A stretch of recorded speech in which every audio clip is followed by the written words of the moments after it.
ਨੁਕਸਾਨ ਕਰਨਾ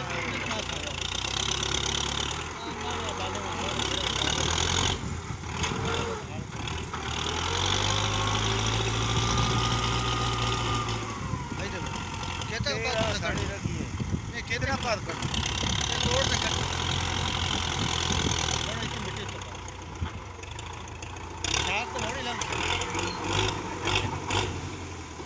यार कोई हलन ऐसी होंगी भी ट्राली रुकदियां नहीं हलन